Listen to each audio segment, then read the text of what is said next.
What happens when horror stops chasing trends and starts getting weird again? Welcome back to The Final Cut, your daily pulse in horror. I'm Travis, and today we're talking Oscar-nominated body horror inspired by glam rock, a killer hippo loose in Louisiana, say that 5 times fast, and a haunted house movie told from the house's perspective. But first, let's take care of the people who keep this show alive. If you're upgrading your collection, GRUV's Love is in the Scare Blu-ray and 4K sale ends February 14th. You can still pre-order Five Nights at Freddy's 2, releasing February 17th. And don't forget the limited edition Black Phone 2 4K Steelbook, available now for you at GRUV. Over at Fanatical, only a couple days left for the Build Your Own Resident Evil bundle. Resident Evil Requiem is available for pre-order at 18% off. That releases in 2 weeks, February 27th. And Neo 3 is available right now, and you can get up to 12% off on that. Don't forget to sign up for the newsletter at Fanatical so you stay ahead of the drops, support the brands, and support horror coverage. All right, let's get into it. First up, what if Cinderella was filtered through David Bowie and a perfectly engineered pimple pop? The Ugly Stepsister just landed an Academy Award nomination for Best Makeup and Hairstyling, and the creative choices behind it are wild. Hair and makeup designer Anne Catherine Sahlberg leaned into 70s glam rock energy. Think Cher's spidery lashes, Mark Bolan's decadence, Velvet Underground influence, layered over an 1880s fairy tale aesthetic. It's bold, it's flamboyant, and it's intentionally not ironic. But the moment that really defined the film, the opening gross out pimple squeeze, prosthetic designer Thomas Foldberg experimented with everything from wax mixtures to thickened lubricants before landing on a Vaseline-based formula because they needed total control over how fast the pus came out in an extreme close-up. This is Oscar-nominated craft. Over-controlled pimple viscosity. And the third act, body horror escalation. Bald caps, segmented wigs, missing hair chunks, tinted sclera, lenses, broken noses, dentures, even a grotesque transformation that evokes Italian giallo. This is not parody horror. It's malicious, committed, aesthetic horror. My question for you guys, do you think body horror deserves more Oscar recognition, or is this the Academy finally catching up? Let me know your answers in the comments ahead.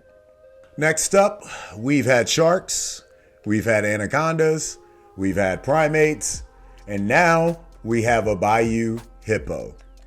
Hungry follows a group of holiday makers lost in the Louisiana swamplands, big shout out to Louisiana, hunted by a raging hippopotamus, one of the most statistically dangerous animals on Earth.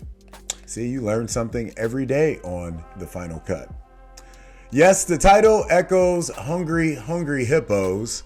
No, it's not officially connected, but let's be clear, hippos are territorial tanks with massive jaws and aggression issues.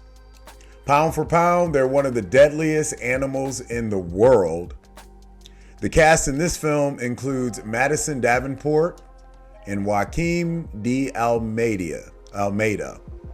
It's written and directed by James Nunn. No release date yet for Hungry, but creature features are for sure popping back up and escalating. My question for you is, are we entering a new creature feature arms race? And what animal could possibly be next? Don't forget the Lion movies that were out a couple years ago. They are back. Let me know your answers and what animal you think in the comments ahead.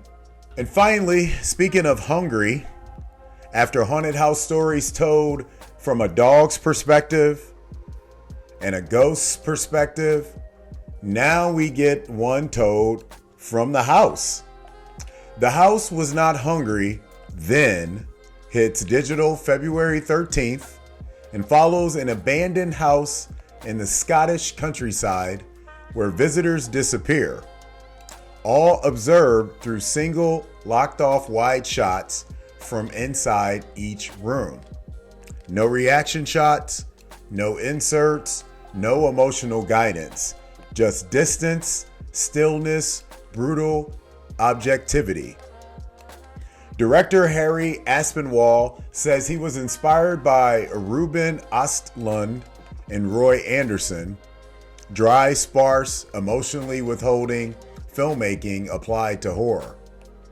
That's a risky, formal experiment, and I definitely respect it, and I am not surprised that the new genre brand Chroma distribution company has picked this one up and putting it out. My question for you guys, does removing emotional cues make horror more unsettling, or does it distance you from it? Let me know your answers in the comments ahead. Before we close, we want to send a heartfelt rest in peace to James Van Der Beek. For many of us, he wasn't just Dawson Leary. He was part of the generation's emotional blueprint for coming of age movies and television. Even in horror adjacent projects and genre crossovers, his presence carried sincerity and intensity. Our thoughts are with his family, friends, and fans. Today's take: horror right now feels fearless. Glam rock fairy tale body horror at the Oscars. Hippo stalking Louisiana. Haunted houses filmed like museum exhibits. The genre isn't just recycling nostalgia, it's experimenting again. And when horror experiments, it evolves. Make sure you answer today's Spotify poll. Which concept intrigues you most? Glam rock body horror, killer hippo creature feature, or haunted house minimalism? And of course, if you got a horror tip, news, or festival buzz, DM us at HMUNCUT. We got Slam Dance kicking off next week. You might see your story featured right here on The Final Cut. That's it for today's episode of The Final Cut, your daily post in horror. We'll be back tomorrow to wrap up the week. They go fast, people. As always, I'm Travis from Horror Movies Uncut. Hit up that Patreon. The Patreon page is officially official now. Just go on Patreon, search Horror Movies Uncut, or Patreon/Horror Movies Uncut. It is official. We have the $3 tier for the lurkers. We got the back row crew $5 tier. And then we got the Horror Society, Uncut Horror Society, which is the $10 tier. And that's all we asking for y'all. We ain't asking for a lot of money, but we asking for some money, okay? But you guys know the drill. Go over there, hit that up, like, subscribe, comment, interact with the show, share the show. Make sure you never miss an episode. We'll see you tomorrow. You know the drill. Until then, keep the lights on.